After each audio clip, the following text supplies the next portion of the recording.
Hapo hizo ndio zinaitwa 10 commandments. Amri 10. Ni rahisi sana. Hizo ni the summary of the moral law.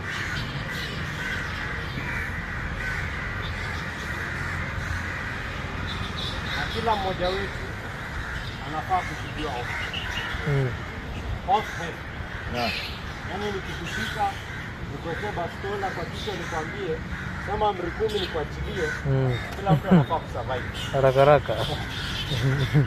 Nisisikie kuna mtu wa Uhuru alikufa hapo anajua the commandment. Unielewa? Yeah. Unafaa kuzijua zote. Ukitazama hizo amri 10 huwa zinagawanywa into 2 parts. Zinagawanywa sehemu mbili. Sehemu ya kwanza inahusiana uhusiano wetu na nani? Na Mungu. Sasa sehemu ya pili inahusiana uhusiano wetu sasa na wenzetu. Tunaona vile ambavyo hata ile sheria ambayo Yesu alisema inaisummarize vizuri. Nasema ya kwanza ni uhusiano kati ya wewe na nani? Na Mungu. Alafu ukienda hapo ndio inaenda uhusiano kati ya wewe na ndugu yako. Na ile uhusiano ambao uko nao na ndugu yako, msingi wake ni nani? Uhusiano ambao uko nao na nani? Na Mungu. Amri 10. Amri ya kwanza yasema nini? Usiwe na miungu mingine ila Mungu. Ila mimi. Usiwe na miungu mingine ila mimi. Amri ya pili inasema usitengeneze sanamu yoyote ukaifanya nini? Ukaiabudu. Tengeneza sanamu yoyote ukaiabudu. Ya tatu inasema jina la Mungu ni jina takatifu. Usilitumie bure. Alafu la 4 Mungu anasema nini? Sabato utukufu wake ni nini? Ni mimi. Ni sabato yangu. Kwa hivyo fanya nini? Iweke. Remember the Sabbath day and do what? Keep it holy. Sasa? Those are the first 4. Our relationship and our honor that we give unto who? Unto God. The remaining 6. Ya 5. Mheshimu nani? Mheshimu baba na mama. Yaani alafu usiue. Alafu usiibe, usizini, usipeane ushuhuda wa uongo kuhusu jirani yako. Na ya 10 usifanye nini? Usitamani chochote, mali yoyote ya nani? Ya mwenzako, ya jirani yako.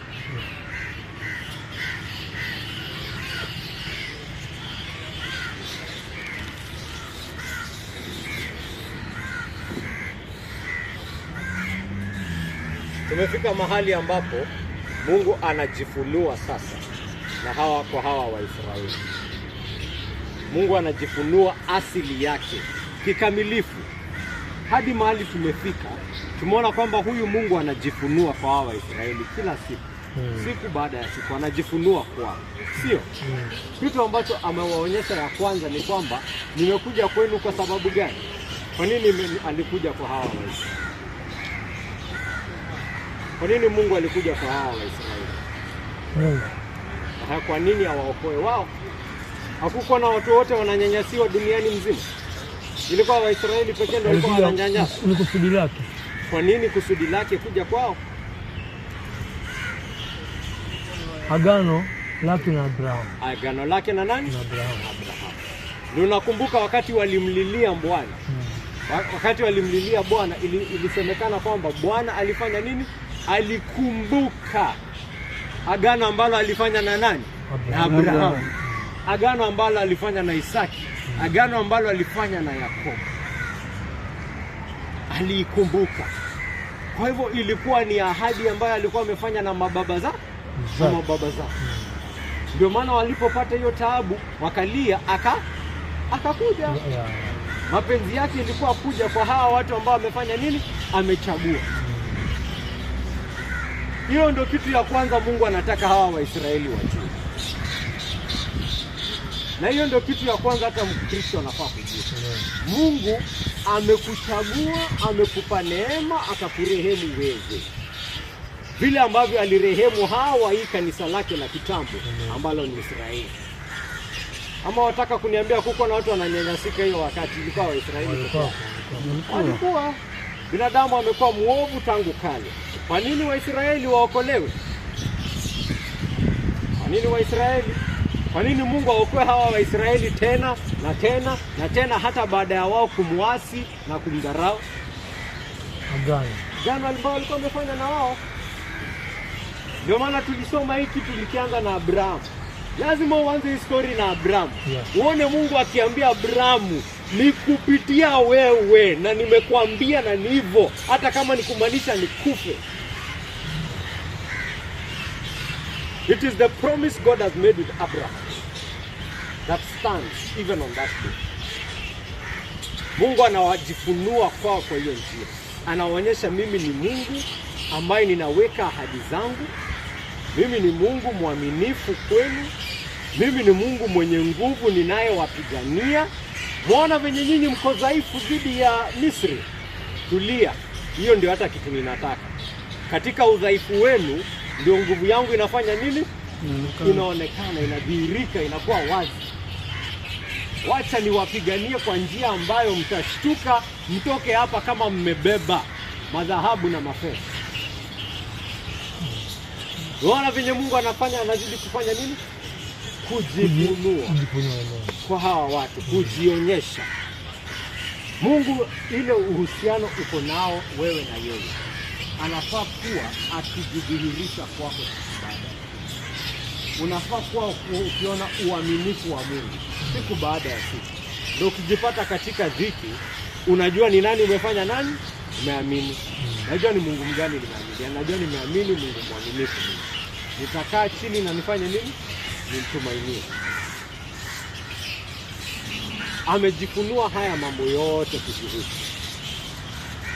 Sasa imefika wakati ambapo anataka kuonyesha his character, tabia yake, hulka yake, ili Waisraeli wajue. Ukisoma hizi commandments katika Kiebrania, Kiebrania neno you iko na singular na plural.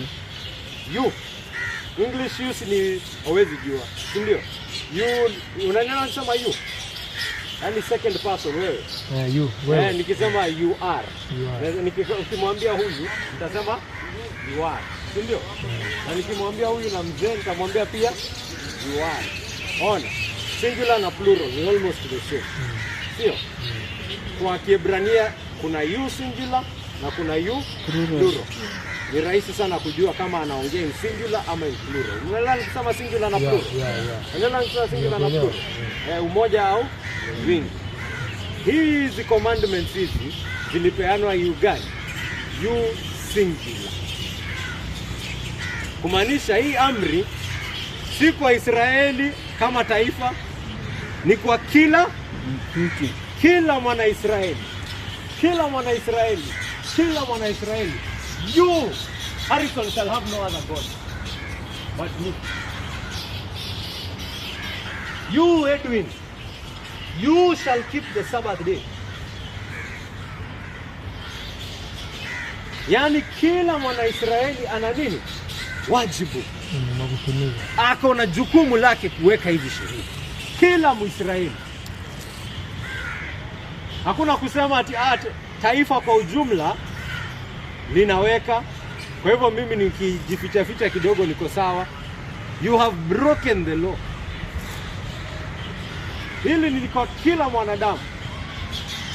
Hii sheria inakuja kwa kila Mwisraeli. Kila Mwisraeli anaipata hii sheria. Inakuja kwa conscience yake. Mungu anajifunua tuone asili yake. Anataka huyu Mwisraeli aone asili yake, ahusiane na yeye katika maisha yake. Katika kitabu cha Warumi wa pili, hatutaisoma. Katika kitabu cha Warumi wa pili, Paulo alikuwa anajadiliana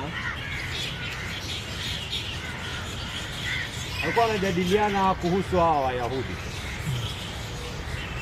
na anajaribu kuonyesha pale kwamba anasema katika kujadiliana kwake, anasema hii sheria wakati inapokuja kwa yeyote, wakati Mungu anafunua hii sheria kwa yeyote, alafu hiyo sheria ikikuja kwako, alafu unapata kuna sauti ndani yako, yaani dhamiri yako inasema hiyo sheria actually iko sawa.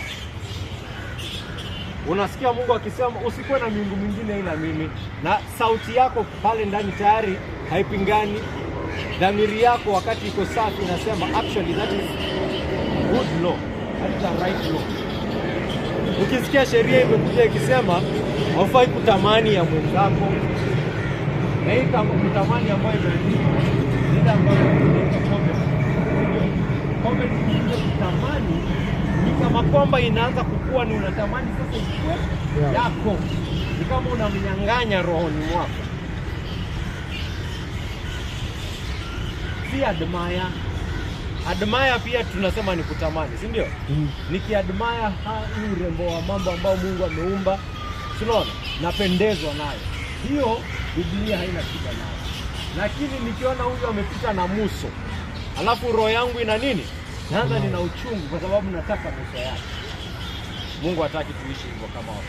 Mungu hataki watu wake waishi. Anataka watu wake watosheke na ile mali ambao wako nayo. Anataka watu wake watosheke na mke ambaye amempa. Anataka watu wake watosheke na ng'ombe aliyempa, kazi aliyokupa. Hataki uanze kutamani ya Joseph. Useme mbona Joseph ako nayo na mimi sina. Ukisikia sheria ya Mungu imesemwa hivyo na unakubaliana nayo kwa roho yako, inaandikwa, ndio waelewe wote. Mama una usingizi mwingi macho kwenye macho. Uko sawa? Una usingizi mwingi kwenye macho, una struggle sana. Yaani anasema inaonyesha ya kwamba hii sheria tayari ilikuwa imefanywa nini? Imeandikwa ndani ya moyo wako. Yaani anasema hii sheria imeandikwa ndani ya moyo wako. Kila mmoja. Kila mwanadamu ana hii sheria tayari kwa wake. Ndio maana Mungu anapoisema inapata mtu pale ndani anafanya nini? Ana agree. Anasema hiyo ni sawa. Ndio maana kila mwanadamu tena Paulo anasema hatakuwa na udhuru, hatakuwa na excuse mbele ya Mungu, kwa sababu sheria ya Mungu ilikuwa wapi? Ilikuwa pale. Atajajiwa na standard ambao Mungu amereveal kwake. Kuna standard, yani unaelewa nikisema standard. Kuna standard ambao Mungu ameiweka kwa kila mwanadamu ndani ya roho yake. Na unaposimama mbele yake hiyo siku, utahukumiwa kulingana na hiyo standard, hiyo kiwango. Hakuna mwanadamu atakuja aseme mimi sikuwa na standard yoyote ya kujua mazuri na mabaya, sababu rubber stamp imewekwa pale. Umeumbwa in the image of who? Of God. You are created in his very image. Kuna kitu kuhusu huyu Mungu ambaye yuko ndani ya nani? Yangu. Kila mmoja wetu. There is something about this God in every one of us. We have been created in his own image. And therefore, as a result, hakuna mtu atasimama mbele ya Mungu yote aseme, Mungu, mimi sikuwa najua kuiba ni mbaya. Hata mtoto mdogo wakati anafanyanga makosa, hata kama ni mara ya kwanza yeye kufanya hiyo makosa, siwa anajua ni makosa. Anajua, alijua aje.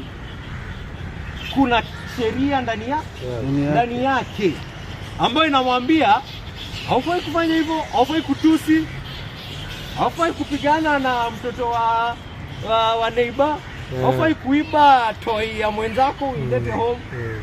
Anajua. Kwa hivyo anapoifanya, hakika moyoni mwake anajua amefanya nini? Makosa. Amekosea. Kuna sheria imeandikwa pale. Kitu ambacho wanadamu wanafanya ni hii sheria ambayo imeandikwa pale kwa sababu ya tamaa yetu. Kwa sababu ya asili ya dhambi ambayo iko ndani yetu. Tunafanya nini? Tunaizima. Lazima hiyo sauti. Unaizima kabisa. Sio? Kwa nini unaizima? Ndio ufuate tamaa zako. Kwa hivyo unazima hiyo tamaa, unaelewa? You nyamazisha the conscience kabisa. So utapata kuna watu wale ambao yule ambaye amenyamazisha kabisa anafika mahali ambapo hata wanageuza hiyo sheria ambayo iliwekwa pale. Yaani ile ambayo Mungu amesema ni tamu, hii ni kali. Biblia inasema sasa ile ambayo ni kali ndio anaita nini? Tamu. Alafu ile ambayo ni tamu anaita ni nini? Kali. Na sisi tunaiona hapa Kenya. Iko. Yaani sasa watu wamefika mahali ambapo kukuwa mtu wa kweli inafanya nini? Inadharauliwa. Unasema wewe msee ni nini shida na yeye? Yaani sasa ile kitu ambao ni kali, yaani kukuwa muongo, kukuwa fisadi, hiyo ndio sasa watu wanasaka nini? Huyo ndio anataka. Hiyo ndio sasa tunataka. Wamegeuza chungu, that is the ultimate. Hapo ndio pale tunafika wakati tunageuza hiyo sheria. Hiyo sheria unaigeuza inakuwa upside down.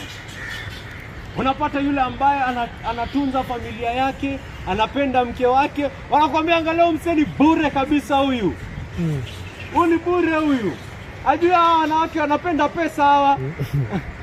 Ajua hawa watakuwa wanakutumia tu. Acha nimpende mke wangu kakangu. That is the right thing to do. Kama mke ni muovu, wacha akuwe muovu, lakini nikisimama mbele ya Mungu niseme mimi nilifanya nini? Nilimpenda mke wangu, yeye ndo aliamua kwenda huko nje kuwa kahaba. Isisemekane alienda kwa sababu nilifanya nini? Nilimneglect. Nilimtupilia mbali. The right thing for you to do is have your wife take care of them no matter what. That is what it means. Si ndio? That is what it means. Hata tukiingia hii mambo ya agano, unaona sio mapenzi, ni mapenzi ya kiagano. Nini ambayo inafanya ndoa ikuwe tofauti na kupatana tu na watu wanalalala tu. Alafu mambo yakikuwa mabaya anafanya nini? Anaondoka. Anasema mwanamke ameanza kukasirika ovyo. Huyu mwanamke ameanza siku hizi apikangi, kwa hivyo anataka nifanye nini? Mimi natoka pale nenda kutafuta mwingine. Basi hakutaikuwa na kitu kama ndoa. Hiyo ni kumaanisha ulikuwa hapo kwa ajili yako wewe mwenyewe. Ndoa ni ukiingia pale unasema nitampenda huyu mtu no matter what. I will love this person no matter what. Nitakubali uovu wake na nitakubali uzuri pia. Kwa hivyo mwanamke ameanza kuwa jeuri, wewe kama mwanaume unafanya nini? Unaanza kumpenda? Ndio unampenda katika ujeuri wake pia. That is what it means. Akianza kuacha kukua mkorofi, unafanya nini? Unapenda bado katika hiyo ukorofi. Wewe ndio unateseka. Sasa unamuonyesha kwamba ni wewe nimechagua, ni wewe nimependa no matter what. Come what may. Hizo ndio vows zote wanapeana. La sivyo basi mbona watu wawane? Mbona ndoa? Lakini sasa ukifanya hivyo, watu wanakupata ukifanya hivyo, siku hizo wanasema huyu jamani nini? Fala huyu. Amekaliwa. Amekaliwa huyu fala huyu. Lazima amekaliwa bibi yake. Anasema wanaume ni naanza kufunzwa mambo ambayo ni mabaya, ni maovu, hayasimami, hauwezi jenga society nayo. Wamefanya ile ambao ni chungu kukua ati hiyo ndio sasa ndio tamu. Hiyo ndio wanahubiri kuwa tamu. Kukua mwaminifu. Kukua mtu mwenye upole. Kukua mtu mwenye msamaha. Watu watakuzoea. Kuwa mkali.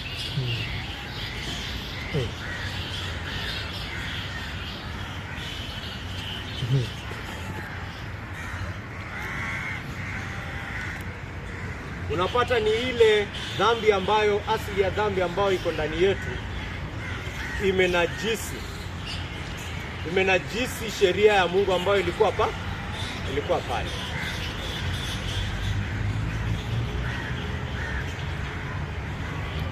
Kwa hivyo ni muhimu sana Mungu kufunua asili yake, hulka yake kwa hawa Waisraeli. Hawaambie, who am I? By giving them commandments. Katika kuwapea hizi amri, anawaonyesha jinsi ya kuhusiana na Mungu kama mimi. Mungu kama mimi hivi ndio unahusiana. Anaonyesha utawala wake. Tukisoma hizi amri, nataka uone neno la hizo amri, na si neno pekee, unaona roho ya hiyo amri. Yesu Kristo ndiye alikuja akasema hawa watu wanatambua neno pekee, lakini hawatambui nini? Roho ya hiyo amri. The spirit of that law. Mimi nataka ushike yote, ushike neno na ushike roho. Na ukishika roho ya hii amri ndio waweza kuiapply vizuri katika maisha yako. Waona sasa anakuja anasema kitu kimoja unaiona vizuri kwa hii sheria. Mungu anakuonyesha utawala wake. Utamalaki wake. Yani, I am God and there is no other God. There is no other God but me. There is no other God but me. I am the ruler of the heavens and the earth. Mimi ndo ni muumba mbingu na dunia. Kila kitu kinachofanyika kiko mikononi mwangu. Nisisikie umeanza kuabudu Mungu mwingine. Translation hii hata utapata kuna translations mingi. Na kuna translation moja ambayo hii mambo ya Kiebrania. Tunajua Biblia ni Kiebrania. Sasa vile watu wanaitranslate kuna utatanishi. Kwa sababu wengine wanaisema you shall have no other God above me. Yaani usikuwe na Mungu yote mwingine juu yangu. Lakini most people wana agree inasema you shall have no other God besides me. Leo nikisema besides, yani kuna watu ambao wanasema Yawe ni Mungu. Yawe ni Mungu, lakini pia kuna Mungu mwingine. Hakuna mwingine. Ukimwabudu Yawe, unamwabudu Yawe peke yake. Awe Mungu mwingine umemweka juu, awe umemweka kando, awe hata umemweka chini. Hata kama umemweka chini, bado umemdharau Yawe. Yawe anasema Mungu ni mmoja na ni nani? Na ni mimi. Uishi kama mtu ambaye anatambua. Uishi kama mtu ambaye anagundua hiyo ukweli. Yawe hataki kushare throne na mtu mwingine. I will share my throne. I will not share my glory with anyone. Sitagawana utukufu wangu na yeyote. Hata unipe 99%, upewe mwingine 1. Bado hiyo mimi sitaki. Hiyo 1% ni ya nani? Hiyo ni yangu pia. Ambao ni yangu ikuja kwa nani? Kwangu. La sivyo umenidharau. La sivyo umenidharau. Ama muoni hivyo? God wants you to see that there is no other God but him. Tukisoma New Testament, tunaona hata hii story ya kutengeneza idols. Hapa Mungu hakuwa anataka watu watengeneze idols. Yaani masanamu na kuiabudu. Idolatry.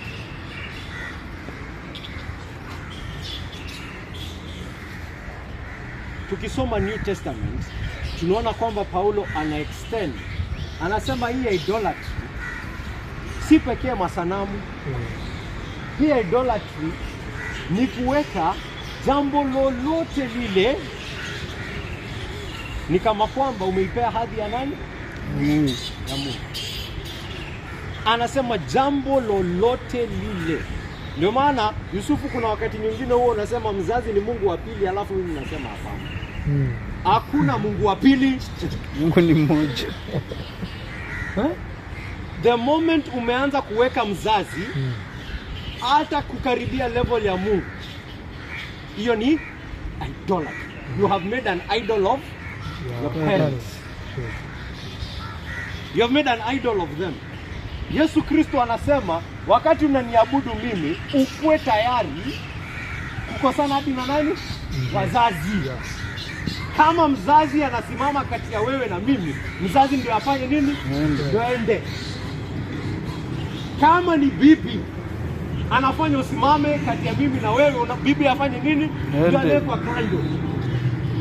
Kama ni mtoto wako, hata mtoto wako ambaye ametoka mbegu yako anasimama kati ya mimi na wewe, unafanya nini? Mtoto anawekwa kando.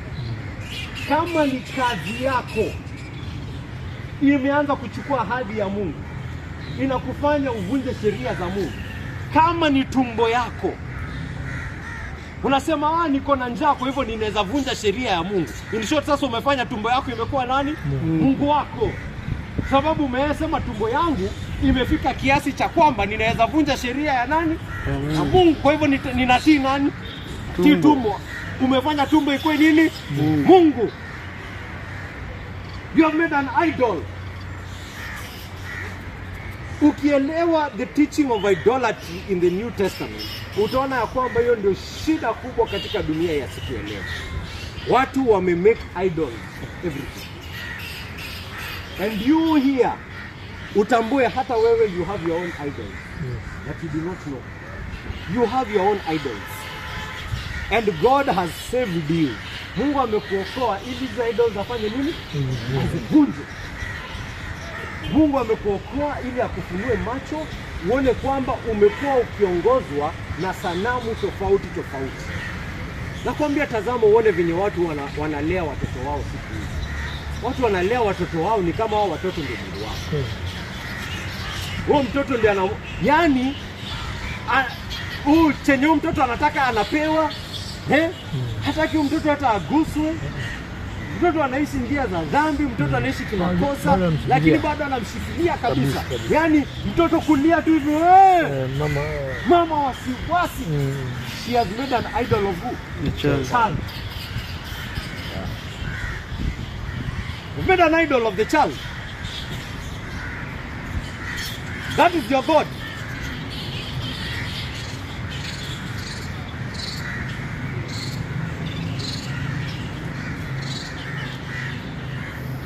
Mwingine ni romantic relationships. Romantic relationships. Your romantic relationship is the one that is guiding your life. Hautaki kukasirisha girlfriend hata kidogo.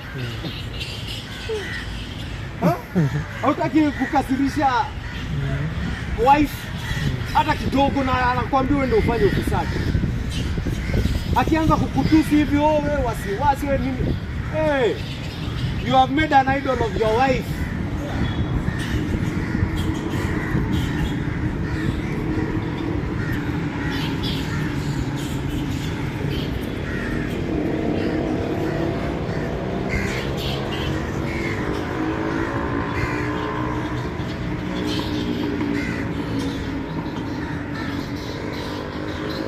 Mungu anasema hiyo throne ya watu wanaitwa Mungu, hiyo throne nani anakaanga hapo?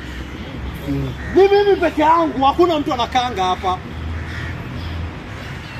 It is me and me alone. I am God and there is no other God.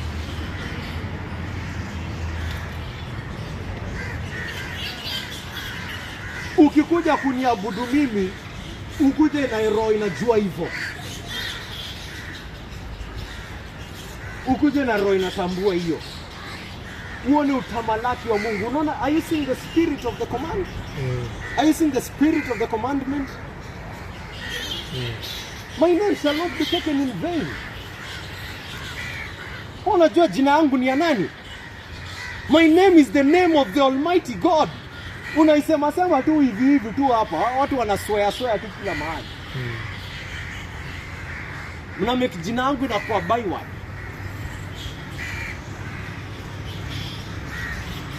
Na mtu akitumia hata jina mtoto wako hivyo hata huwezi furahia. Kweli. Ya Mungu ndio mnatupa tu. My name anasema sitaacha kumshikilia hatia.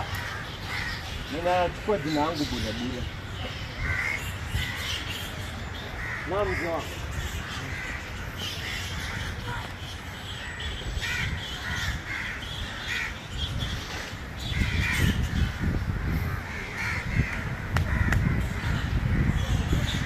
Wanaabudu bosi wao. Wanaabudu kazi, Ninaabudu kazi. kwanza kazi. Wanawe hizo ndio shida ambazo unaona wengine tunapata hapa. Mtu amekuja hapa, amepata kazi. Kazi imeanza kupigana kati ya yeye na imani yake.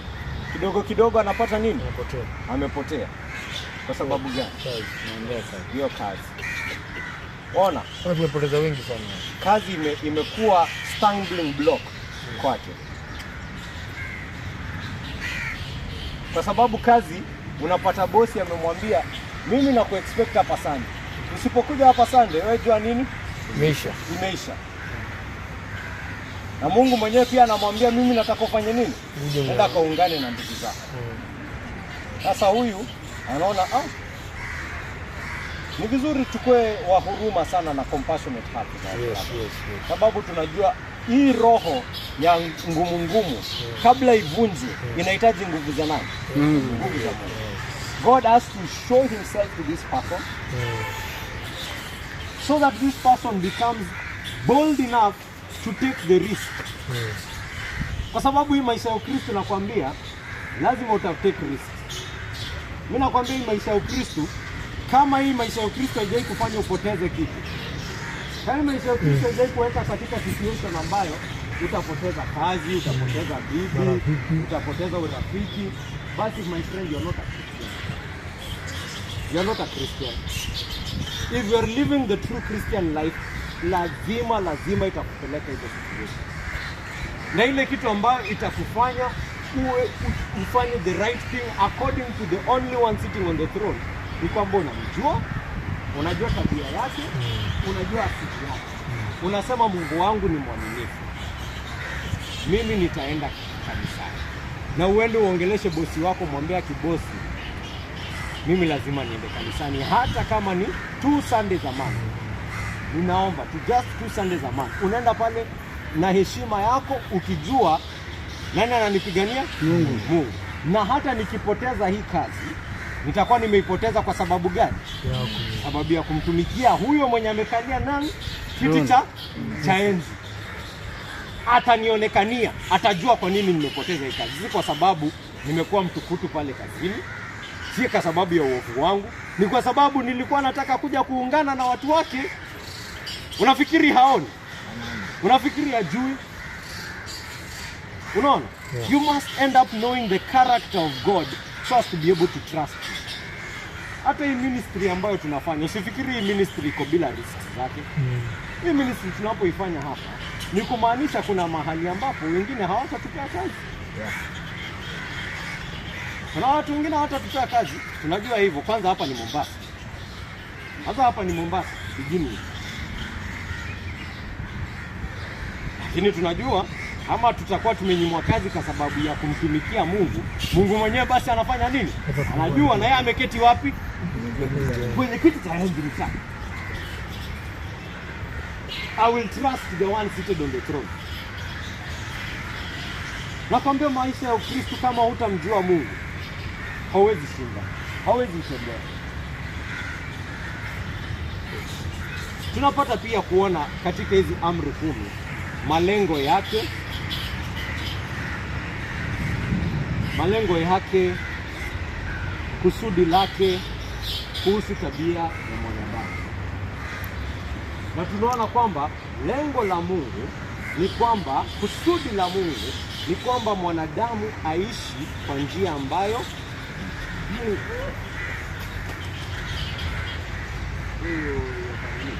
mambo yake. Ana mambo yake mwenyewe. Anakimbia tu peke yake. Endelee sasa. Yaani aishi kwa njia ambayo inaonyesha anamjali mwenzake, anampenda mwenzake, ana rehema na mwenzake, ana nia nzuri na mwenzake, anaheshimu mwenzake. Kwanza kabisa hata anaanza kwanza, hata kabla uende kwa wengine, wazazi wako wafanye nini? Wape heshima yao. Wazazi wako wape heshima inayowafaa. Hiyo ni amri. Baba yako alikuwa mlevi. Ufanye nini? Heshima. Wewe umeambiwa ufanye nini? Heshima. Mama yako alikuwa kahaba. Fanya nini? Heshima. Heshima. Baba yako alikutupilia mbali ukiwa mtoto, hakuwahi kutumia hata pesa hata sent moja.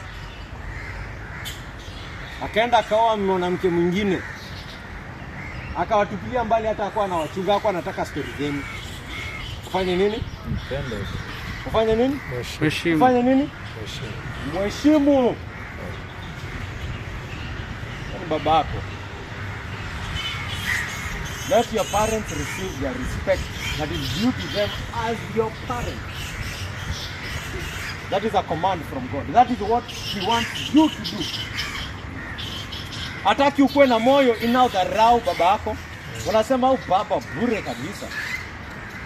Huyu hata hajui kitu, mimi hata sitaki stories za umzee. Umzae mimi sitaki stories zake. Umse alikuanga hapo tukikuwa form 4 tukilia school fees. Mimi sitaki stories za umzae.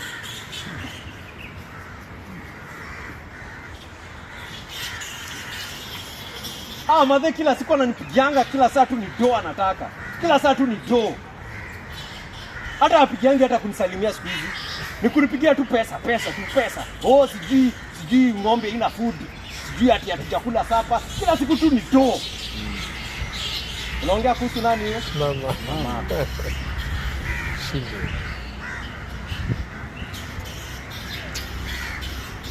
Hata kama hauisemi out loud, unaisema wapi? Mwoni. That is the spirit of the... Are you honoring them with those thoughts? Are those thoughts honoring? Hizo mawazo, hizo fikra, ni za kuona? Hazimheshimu. Hizo ni heshima mnampa? Hapana.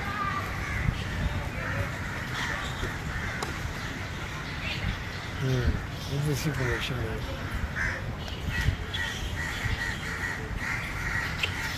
Mali ya mwenzako ni ya mwenzako. Hiyo si yako.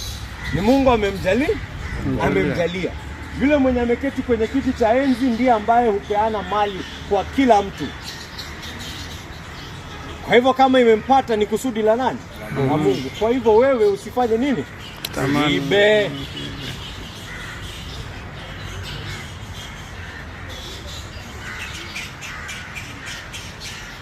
Usikasirike na mtu usipwe kitu hiyo. Usizini. Mungu hajaumba hiyo mwili ili uzini. Chukua mke wako. Unachukua mke wa wenyewe kwa nini? Mbona wavunja nyumba ya wengine?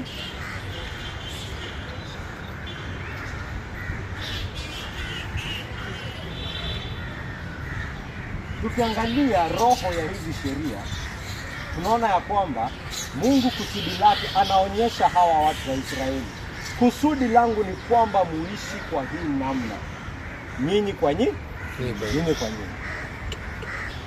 That is how I want you to live. That is how I want you to live.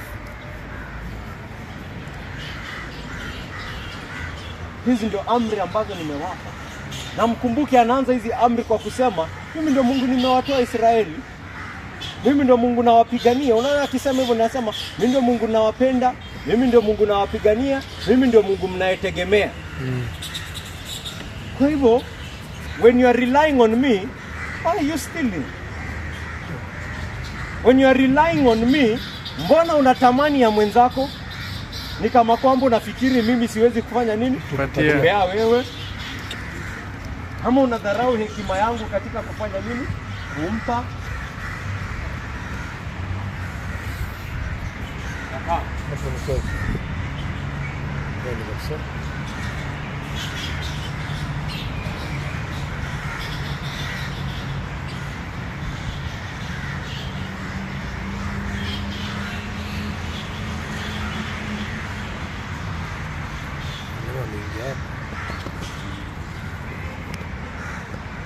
Mzee wangu. Sawa.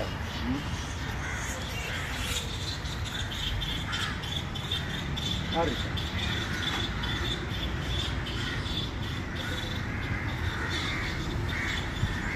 Unachukua leo tu. Unachukua leo tu. Ama kuiba kuiba.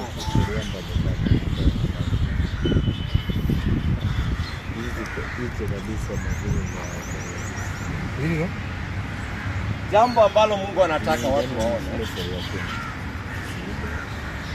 Anataka muone kwamba hii sheria ni ya haki. Hii si sheria ya kunyanyasa sana. Hii sheria ya haki. Ni sheria ni nzuri. ina manufaa kwako. Ni sheria nzuri. Sababu akikwambia kuna Mungu mwingine ila mimi, si ati anakudanganya, si ati anatafuta kujisifu. Ni ukweli kwamba hakuna. Yeye ndio Mungu, hakuna Mungu mwingine.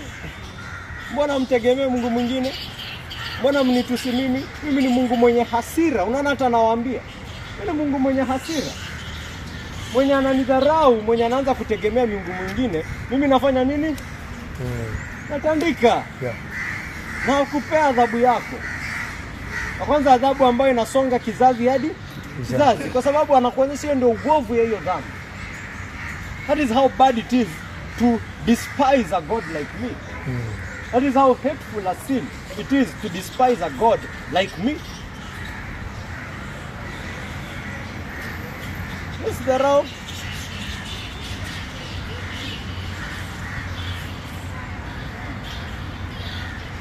Anataka uone hiyo ukweli. Na pia anataka uone kwamba hii sheria nzuri, hii sheria ya haki, hii sheria ya kweli imetoka kwa Mungu mwenye mamlaka. Ama nani alipea Mungu mamlaka? Watu walikaa chini wakapiga kura wakasema 2027 tuna elect God wa 2027 hadi 2030. Alafu watu wakae chini wasema hiyo pana, huu Mungu mimi sipendi venye ana run vitu. Wacha tu elect Mwingine. Mungu mpya. The power is in the people. Power of the people, sovereignty of the people. Kuna mtu alipea Mungu mamlaka? Hakuna. Kuna mtu alipeleka Mungu class? Hapana. Kuna mtu alipea Mungu mawaidha hapa? Alipea Mungu mawaidha, akampea advice, akamwambia Mungu wangu, naona kuna vitu nafanya na ni nzuri sana Mungu wangu, lakini niruhusu ni kuadvise kidogo sekta fulani. Wacha nikupie mawaidha. Kuna mtu anaenda anaambia Mungu, Mungu nini hii umefanya Umefanya nini hii Mungu? Hii sheria gani unatupea hii? Wewe ulitoa wapi? Yaani mtu hawezi kwa na bibi wawili kwani? Mtu hawezi zini kidogo na mwanamke akikuwa mrembo sana. Kwani ni fault yangu? Si ni amekuwa mrembo? Na bibi wenyewe akijipa sasa nisizini. Wewe Mungu sheria yako haifai. Kuna mtu ana advice Mungu hapa? Hakuna.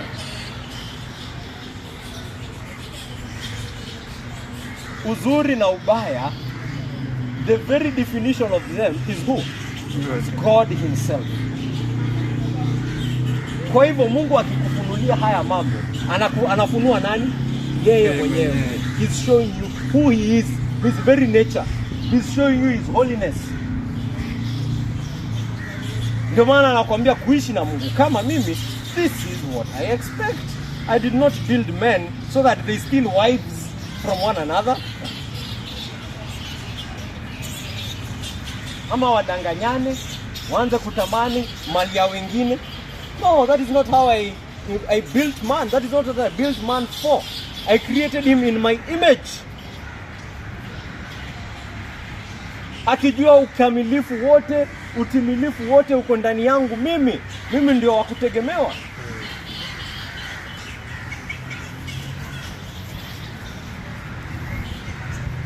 Kwa hivyo ni sheria nzuri ambayo imetoka kwa Mungu mwenye mamlaka, ambaye anaweza kuadhibu yeyote ambaye atafanya nini? Ataivunja. Yeyote ambaye atavunja hii sheria anafaa kufanya nini? Yeyote anayevunja hii sheria anajibu nani? Anajibu mashtaka kwa nani? Kwake Mungu mwenye aliandika hii sheria, mwenye alipeana hii sheria, na anaisema kwa njia ambayo anataka. Wewe mzee wangu, ujue wajibu wako uko kwako wewe. Una wajibu kuweka hiyo sheria. Una wajibu kuweka hiyo sheria. Una wajibu kuweka hiyo sheria. Mimi ndio Mungu ambaye niko juu yako, na mimi ndio nimekupea hii sheria, na sheria yangu ni nzuri, na wewe una wajibu wa kuiweka.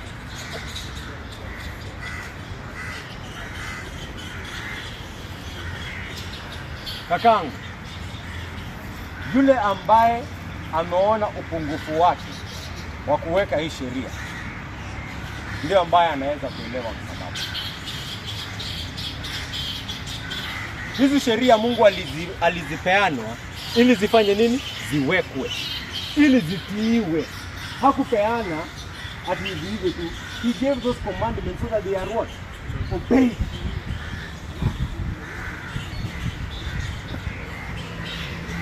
Lakini Yesu Kristo anakuja anatufunza the spirit of these commandments. Anataka tupate kuelewa kwamba hakuna hata mmoja hapa ameweka hii sheria.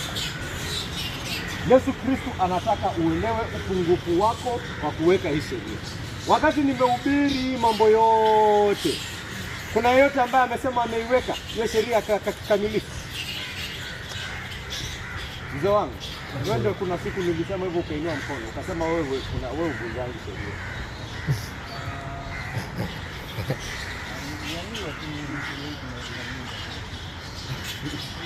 Lazima usome hii sheria, ugundue upungufu wako wa kufanya nini? Kutenda sheria. Na katika kugundua upungufu wako, dhamiri yako ifanye nini? Ijue iko na nini? Kesi. Ijue iko na hatia mbele ya nani? Mwenye alipeana hiyo sheria? Mwenye alipeana hiyo sheria. La sivyo hautaelewa msalaba. La sivyo dhamiri yako haiwezi kimbilia msalaba. Yule ambaye amesikia hii sheria, akaona hii sheria imetoka kwa Mungu aliye juu, Mungu wa haki, amepeana sheria ambayo ni sawa, amepeana sheria ambayo ni nzuri, amepeana sheria ambayo ni ya haki, na amenipea mimi, na nina wajibu wa kuiweka mimi kama kiumbe chake. Lakini ninagundua kwamba hii sheria sijafanya nini? Sijakuwa nikiweka. Sijakuwa nikimwabudu Mungu peke yake. Hiyo hata sitajanganya. Saa nyingine hata nimekuwa nikitembea ni kama Mungu hayuko. Nimekuwa nikitembea ni kama hata hakuna Mungu. Nimekuwa nikifanya mambo kama kwamba Mungu hayuko. Ama nimegeuza sheria ya Mungu ili niweze kufanya nini? Kufanya kusudi langu. Sio? Unagundua nimevunja hii sheria, nimeasi hii sheria, hata nimefika mahali ambapo nimefanya nini? Nimegeuza chungu kuwa tamu. Sasa ni vizuri kuibanga kidogo kidogo. Unapata pesa au biashara yako inainuka, haulali njaa, maisha ya adhabu. Umegeuza chungu kuwa tamu. Dhamiri yako, roho yako ndani mwako unapata kugundua kwamba uko na nini? Uko na hatia. Uko na kesi ya kujibu mbele ya Mungu. Unapata? Hapo ndio sasa tunajua msalaba kazi yake. Hapo ndio sasa msalaba unaingia. Yaani hii msalaba ina uwezo wa kutuliza dhamiri ambayo inagundua hatia yake. sababu hiyo ni dhamiri ambayo inagundua kwamba ninahitaji kufanya nini? Ninahitaji kuadhibiwa. Nikisimama mbele ya Mungu niko na nini? Niko na hatia. Na hatia haiwezi fichika machoni pake. Ananiona hadi rohoni mwangu. Hakuna kitu chochote ambayo ninaweza ficha. Mawazo machafu yanayaona. Mipango michafu anayaona. Ile matusi nimefanya dhidi ya wazazi ameona. Yesu Kristo anakuja anasema, yani akisema usiue, hamaanishi tu ati usiue uchukue kisu hivi. Anamaanisha roho ya ile sheria ni kwamba roho ya uuaji. Roho ya muuaji ni ile ambayo inaona mtu ameukosea na sema huyu jamani pumbavu. Huyu jamani bure kabisa. Yesu Kristo anasema ukishasema hivyo umefanya nini? Umeua huyo jamaa, umemuua wapi? Ndani ya moyo. Rohoni mwako. Isingekuwa kuna serikali, isingekuwa pengine huyo jamaa ni mkubwa sana na uko na bastola, chances za ungefanya nini? Ungetoa na ufanye nini? Umwekee mbili. Ungefanya hivyo katika hasira yako, sio? Ushaipigana na ndugu yako hadi katika kulala kwako unaanza tu kufikiria. Nani hapa anza kufikiria venye ataua ndugu yake, venye ndugu yake atakufa. Umepigana na mtu hadi umejawa na hasira na kisasi. Wewe muone. Umejawa na hasira na kisasi moyoni mwako hadi unafikiria venye utamuua. Ushaua, ushavunja hiyo sheria. Hiyo ndio roho ya nini? Ya muuaji. Kijana ulikuwa unapanga venye utakuja uibe simu ya Rabin. Ukakuja hiyo siku ukapata Rabin amehaya security guard. Niko na ma security. Ukienda hapo uambie Mungu asante sijaiba. Si ulikuja na nini? Nani ya kuiba? Ulikuja na roho ya Kuiba. wizi. Ulikuja na roho ya wizi umevunja hata kama haijaonekana. Hata kama haijaonekana.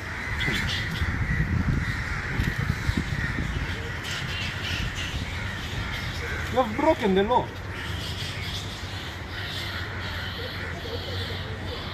Umetamani mke wa wenyewe, lakini unajua jamani si jeshi. Wanakwanga na wasengenyaji hapo kwa katibu. Kwa hivyo hayo hata siwezi ongeleka. Lakini rohoni wako umefanya nini? Natamani. Fanya kitendo. Umevunja sheria hujavunja. Umevunja rohoni mwako. Hata kama mtu hataifanya nini? Hataiona. Unagundua hatia yako. Unagundua mbele ya huyu Mungu ushavunja sheria yake. Ukienda mbele yake ugundue uko na nini? Adhabu ambayo inakufaa. Kuna adhabu ambayo ni haki inakufaa. Sababu sheria ya Mungu ni nzuri na ni haki. Haina uchafu hata wowote. Haina shida yoyote hii sheria ya Mungu. Kwa hivyo umeivunja, ile adhabu inayokukujia ni adhabu ya haki. Haki. Haki kukuonea.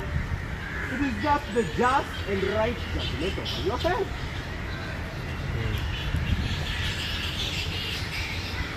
Ndiyo ambayo unapata kuona kwa nini mwana wa Mungu lazima angefanya nini? Ndiyo utapata kuona mwana wa Mungu anaweka hii sheria kwa ajili ya gani? Kwa ajili yako. Mwana wa Mungu aliweka hii sheria kabisa kikamilifu. Hakutenda dhambi hata moja. Na katika yeye kutenda hii, kuishi maisha ya haki kikamilifu kabisa, badala ya Mungu kumtukuza, badala ya Mungu kumuinua aseme mkueni kama huyu Yesu Kristo, nakwambia Yesu Kristo angekuwa amekuachia tu example my friend, there would be no hope for you. There would be no hope for you. Lakini katika yeye kuishi maisha, Yesu Kristo peke yake ndio binadamu ambaye angekaa hapa chini nihubiri niseme nani hapa hajaiweka fanya dhambi, yeye afanye nini? Ainue mkono. Ni yeye peke yake. Yeye peke yake. Wewe kabla uamke ufike hapa leo ulitenda dhambi 5 hata kabla utoke kwa room yako. Hata kabla utoke kwa chumba chako. Kama utamjua huyu Mungu katika asili yake, utajua katikati ya wewe kutoka pale na kufika hapa umetenda dhambi 10.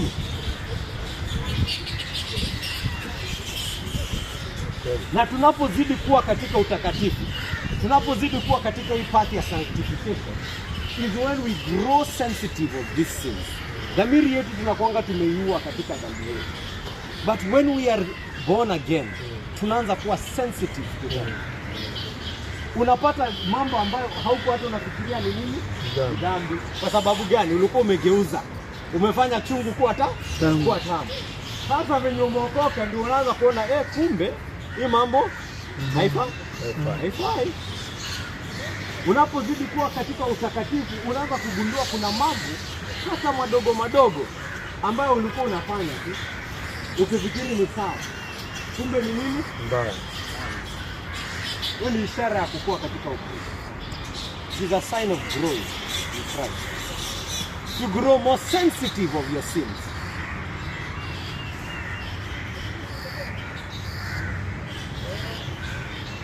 Huyu ambaye aliishi maisha perfect, zero sins, not a single one sin. Huyo akafanyiwa nini na Mungu? Mungu akafanya nini? Mungu alifanya nini huyo? Akamtoa. Huyo mwenye Mungu alikuwa anafaa, mtu ambaye ameishi maisha perfect kabisa, anafaa kufanywa nini? Kutukuzwa. Huyo anafaa kuinuliwa. Huyo anafaa kusifiwa. Mungu anafaa kumwinua aseme, nimepata mtu ambaye anaweka sheria yangu yote. Nimempata. Amtukuze, amuinue. Huyo mwenye hakutenda dhambi hata moja, Mungu akafanya nini? Akaua. Huyo mwenye aliweka hizi sheria 10 kabisa hadi the spirit of the law, huyo ndo Mungu aliua. Huyo ndo Mungu alitwika msalabani. Huyo ndo Mungu alichukua nails akafanya nini? Akadunga. Akachukua hii akafanya nini? Akachoma. Yule mwenye ameweka sheria yake ndio akapata hukumu. Kwa nini? Sababu Mungu ni katili. Sababu gani? Upendo kwa mwanadamu. Kwa mwenye dhambi. Yule mwenye dhambi ambaye yuko hapa siku ya leo. Yule ambaye amesikia hizi sheria na akagundua, ninafaa kuadhibiwa. Muone kwamba kuna yule ambaye hakuwa anafaa kuadhibiwa, ambaye alifanya nini? Aliadhibiwa. Kwa hivyo hiyo adhabu ambayo alibeba ilikuwa adhabu ya nani? Yangu. Kwa sababu Mungu ni wa haki, ilikuwa ya nani? Sababu hangekuwa na mwadhibu huyu Yesu kwa kitu kingine, si ndio? Huyo Yesu hana dhambi, hana kitu ya kuadhibika, haadhibiki, lakini aliadhibiwa. Kwa nini adhibiwa? Sababu ya wewe, unasema ni sababu ya mimi. Ni mimi, si muizi wangu mimi. Ni mimi hii uzinzi wangu hii. Ndio maana huyu asiye na dhambi akafanya nini? Akapigwa viboko. Kwa nini apigwe viboko na Mungu wa haki? Kwa nini Mungu wa haki amtandike misumari? Kwa nini Mungu wa haki amdunge mshale na mikuki? Kwa nini Mungu wa haki amkejeli? Akubali apigwe mangumi, amweke taji la miba, atemewe mate, aibishwe pale. Kwa nini? Sababu alikuwa mtu mbaya. Sababu alikuwa inamfaa. Kwa sababu gani? Mungu ameanza kuwa katili siku hizi. Analipiza hata Mungu sasa yeye amekuwa katili. Anageuza machungu kuwa matamu. Mungu amefanya hivyo. Bado yeye ni Mungu wa haki hata katika kumtesa mwanawe. Kwa sababu gani? Alikuwa anaifanya kwa sababu anafanya nini? Anakurehemu wewe. Sasa dhamiri yako ipate amani ipate amani wapi? Pale msalabani. Dhamiri yako ambayo inagundua hatia yake ifanye nini? Itulie. Ipate dawa yake kwenye damu iliyomwagika pale Kalvari. Damu iliyomwagika pale Kalvari ni dawa. Ni dawa kwa dhamiri ambayo inagundua hatia yake. yule mwenye anagundua yeye anafaa kutandikwa viboko, dawa yake iko Calvary.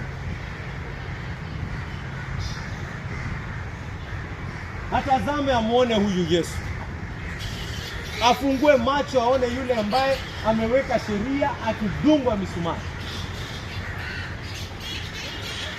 Dawa iko hapo. Ujue Mungu amekupenda kiasi hiki.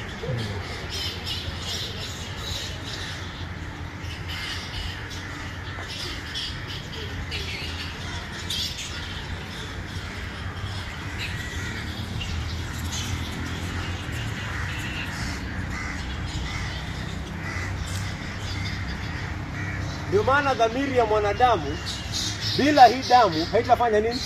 Hajakombolewa. Dhamiri yani hii sauti haitanyamaza.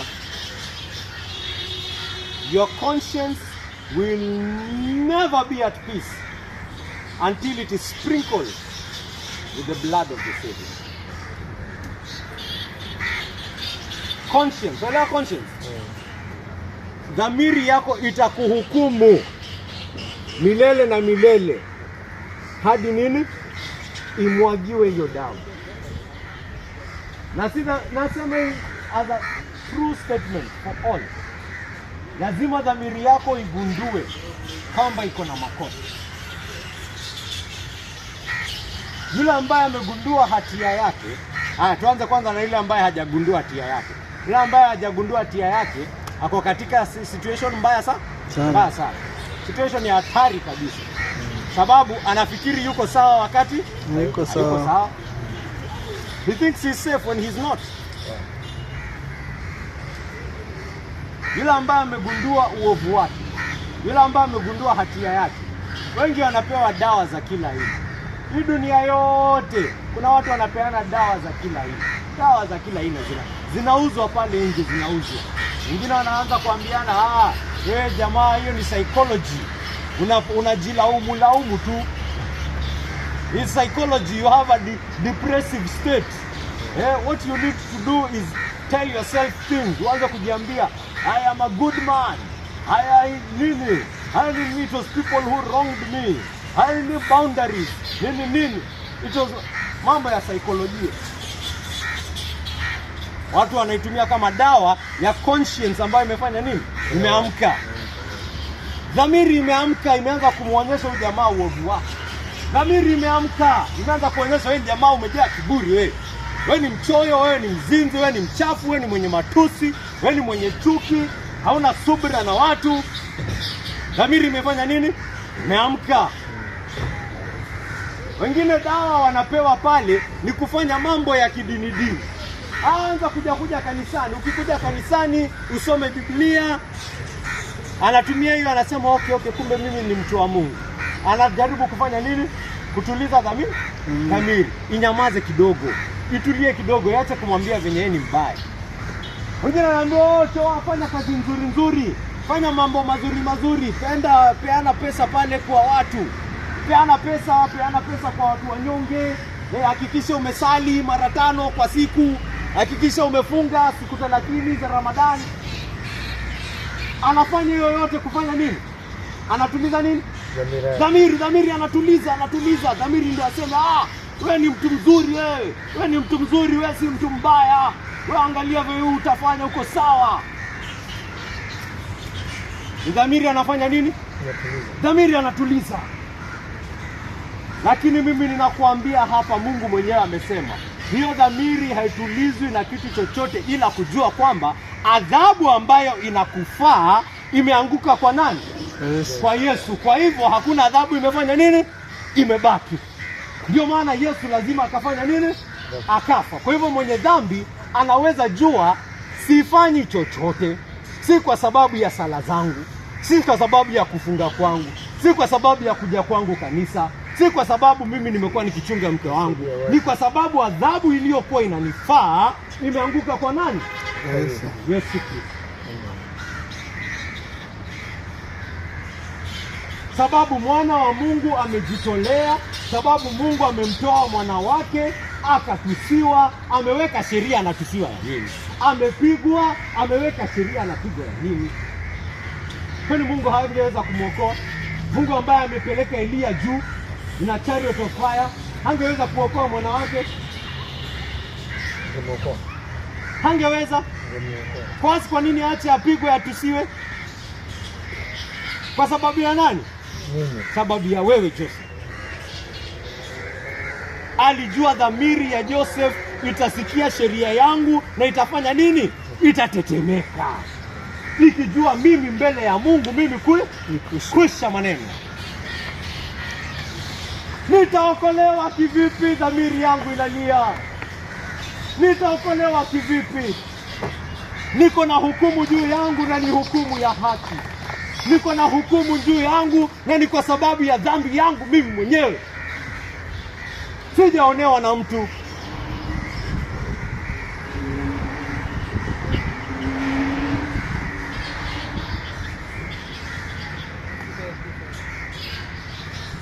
Kakangu yeye tutafuni hapa kanisani. Yeye tutafuni hapa. Naheshimu kanisa kidogo. Heshimu kanisa. Sawa.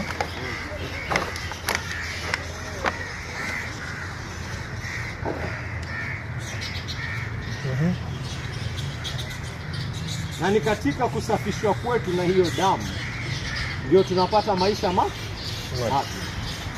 Yule wakale amefanya nini? Amekufa. Yule wakale amefariki. Amekufa na nani? Na Yesu Kristo. Na hakuna njia yoyote ingine ya kuokolewa ila kufanya nini? Kukufa na nani? Yesu. Hakuna njia ingine ya kusema kwamba mimi nimemkubali Yesu ila kusema kwamba nimefanya nini? Nimekufa na yeye. Hakuna kusema nimemkubali Yesu hivi hivi tu. Kumkubali Yesu ni kukubali kifo chake kwamba kilifanyika kwa ajili yako. Hiyo ndio kitu alikuja kufanya. Alisema yeye mwenyewe mara kwa mara, I have come here and my purpose is to do what? To die. Hakuna mtu amekuja kama hiyo dunia yote. Hakuna hata mmoja. Angalia wafalme wote, angalia waanzilishi wote wa dini, kifo chao kinakuwa ni moment ya nini? Huzuni na kulio na masinzi. They didn't come to die, they came to rule. They came to rule. Wengi wanajaribu kushinda hii kifo. Lakini Yesu Kristo anakuja na anajaribu kufunza watu wake na anawafunza tena na tena na ni kama hata hawaelewi.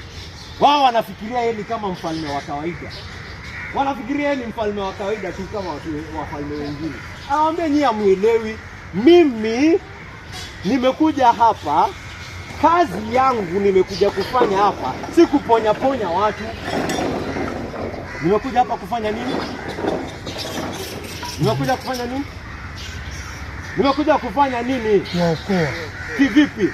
Kupitia kifo. Lazima nifanye nini? Nife. I have to die. I have to die because of you. I am giving myself over to death for you. That is why I'm here. And if I don't die, sitakuwa nimekusaidia. Ama mnafikiri siwezi itisha malaika wakuja hapa wamalize hii kitu? Wanaweza. I can do that. I am the son of God.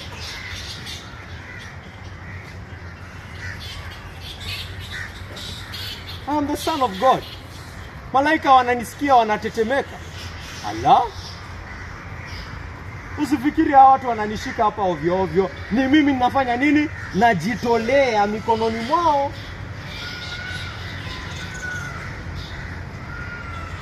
I am handing myself over to them to be killed for you.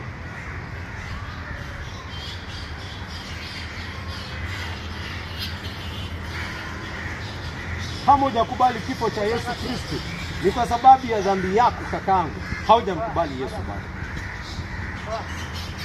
Haujatambua uovu wako. Haujatambua dhambi yako. Haujatambua kwamba unahitaji kuokolewa. Haujatambua kwamba kuna adhabu juu ya kichwa yako. Tazama kazi iliyofanywa pale msalabani. Tazama Yesu alivyoishi. Tazama maneno yake, tazama vitendo vyake. Mtazame pale msalabani akilia Eloi Eloi lama sabachthani. Tazama akifa. Tazama akizuka pale. Na tazama akishinda kifo. Tazama akipaa mbinguni. Ameahidi Roho Mtakatifu kwa ajili yetu. Tazama kazi anazofanya hadi siku ya leo. Uone kwamba yote yamefanyika ndani yake kwa ajili yake, kwa utukufu wa jina lake. It is all Christ. All Christ. From beginning to end. Naomba Mungu atafunua macho ya watu waone huu kweli hapa sasa. Kwa jina tukufu la Yesu.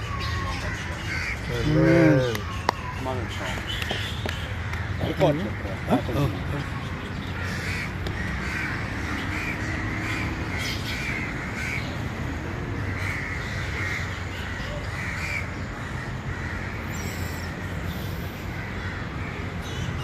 Mwenyezi Mungu aliye juu, tunakushukuru siku ya leo kwa sababu ya mahubiri ambao umetupa, kwa sababu ya neno lako ambalo umelitunza hadi siku ya leo. Mungu wangu, asante kwa kulitunza kanisa lako la Pendo Huru Reformed Ministry, kwa wale wote ambao wameweza kufika hapa siku ya leo.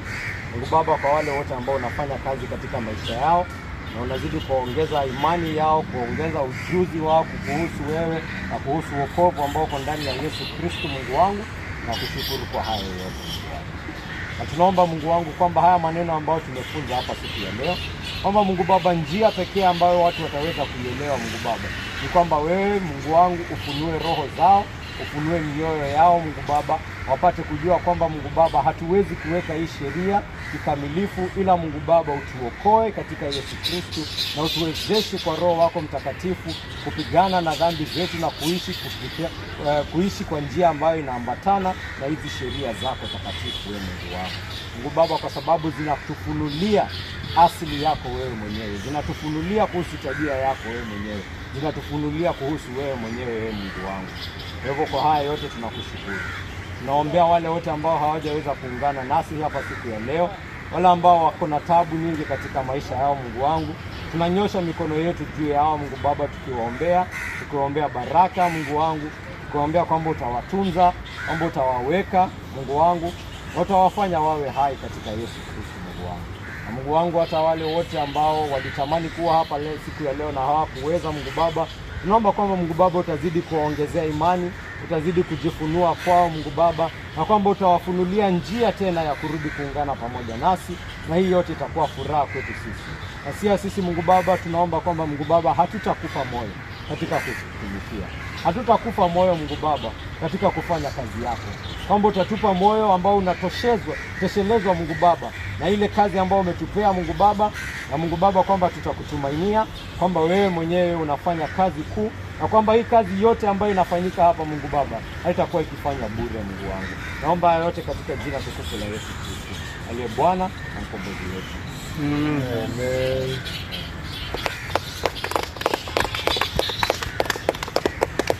Anaweza Bwana, anaweza Bwana, anaweza Bwana, anaweza Bwana,